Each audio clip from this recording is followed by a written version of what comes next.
الحمدللہ ربی یہتف باسمک قلبی الحمدللہ.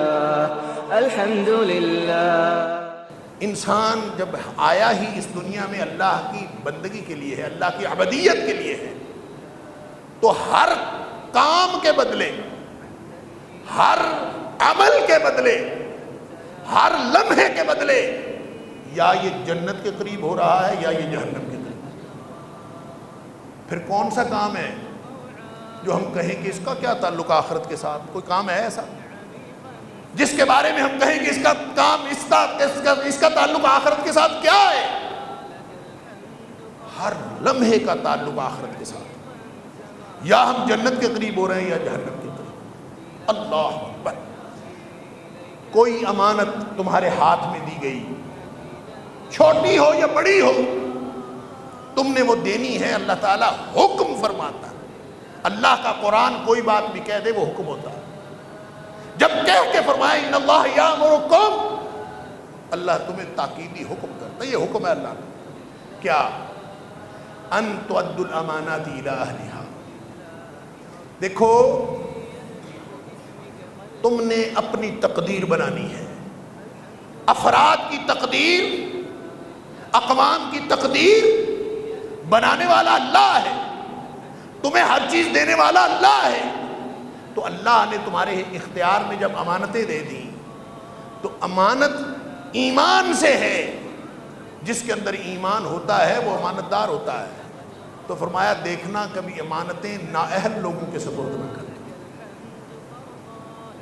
یہ اللہ کا حکم ہے.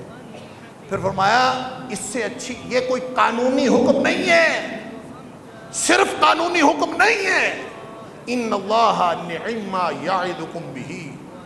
اگر کوئی خیر خواہ کسی کو خیر خواہی کا مشورہ دے، اگر کوئی خیر خواہی کی انتہا کرتے ہوئے نصیحت کرے، تو اس سے اچھی نصیحت نہیں ہو سکتی. ان اللہ نعم ما یعظکم بہ.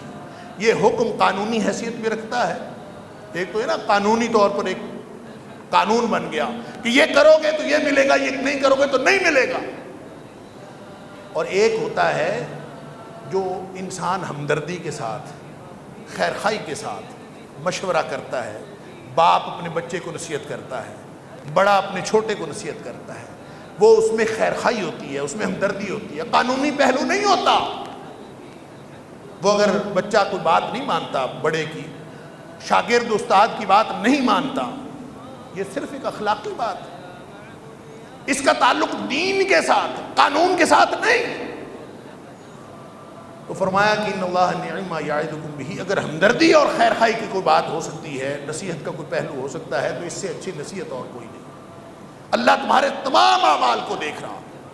ساری چیزیں تمہارے ہاتھ میں اللہ نے دی ہیں. اب تم کیا کر رہے ہو، کس مرحلے پر کیا کرتے ہو، تمہارا امتحان تو اسی وقت ہو جاتا ہے جب تم کاروبار میں بیٹھے ہوتے ہو، ادھر سے اذان آتی ہے، اللہ اکبر اللہ اکبر، حی علی الصلاح حی علی الفلاح. تمہارا امتحان تو اسی وقت ہو جاتا ہے کہ تم نے کس کی طرف جانا ہے. پارٹی کون سی ہے تمہاری؟ الحمدللہ ربی یہتف باسمک قلبی الحمدللہ.